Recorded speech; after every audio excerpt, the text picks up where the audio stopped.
Bismillahirrahmanirrahim. Teman-teman sekalian yang dimuliakan oleh Allah, kembali kita bertemu pada konten baca buku. Kali ini buku yang akan saya baca, kembali saya akan membaca Syarah Aqidah Wasithiyah Syekhul Islam Ibnu Taimiyah, kajian lengkap Tauhid Al-Asma wa Sifat oleh Syekh Muhammad bin Shalih Al-Utsaimin, dibukukan oleh Fahad bin Nasir bin Ibrahim As-Sulaiman dan diterbitkan oleh Pustaka Sahifah.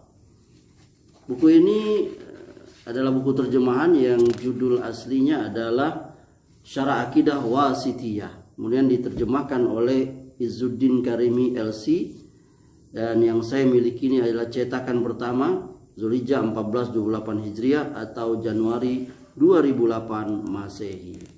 Saya akan bacakan buku ini pada halaman 89.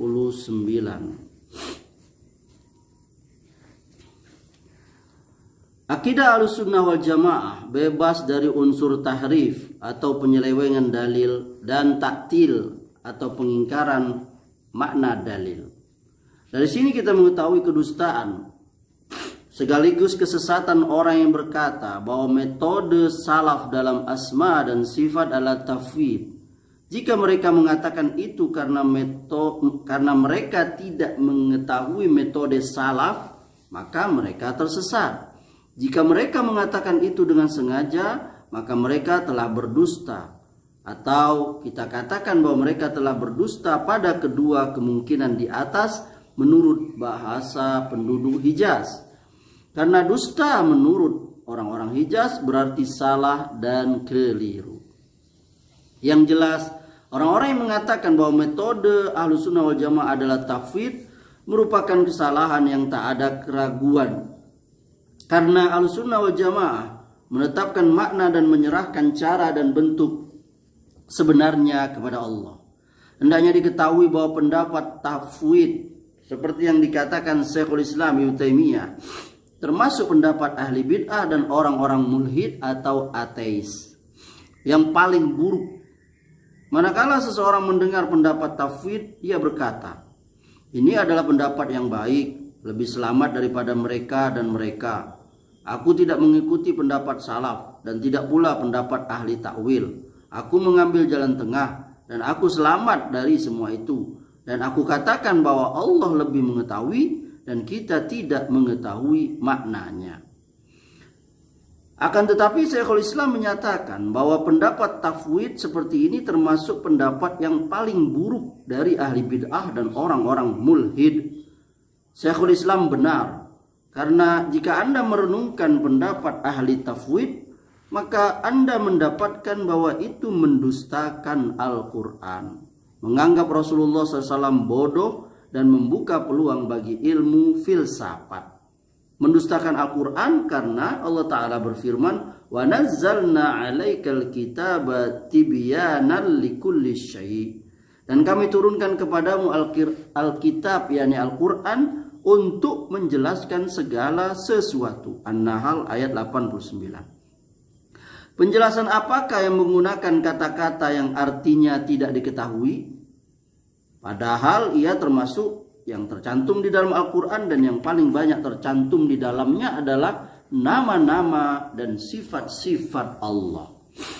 Jika kita tidak mengetahui maknanya, maka apakah Al-Quran adalah penjelas bagi segala sesuatu?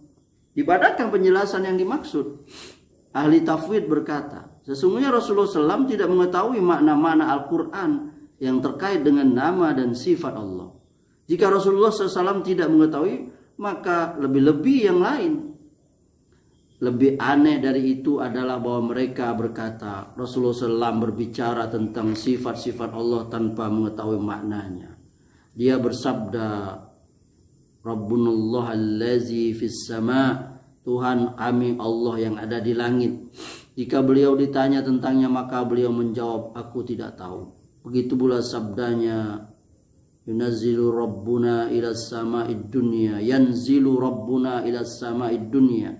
Tuhan kami turun ke langit terdekat. Jika ia ditanya apa makna Tuhan kami turun, beliau menjawab tidak tahu, dan begitu seterusnya.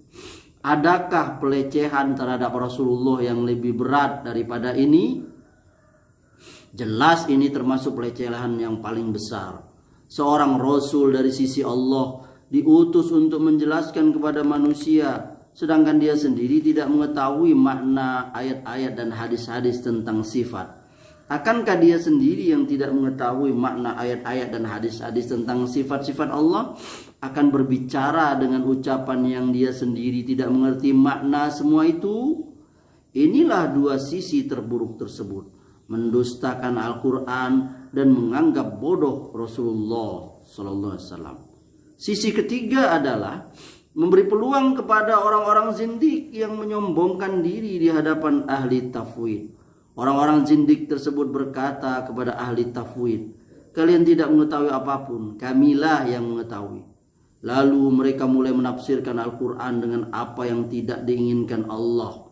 Mereka berkata, menetapkan makna-makna dalil adalah lebih baik daripada kita menjadi orang ummi yang tidak mengerti apapun.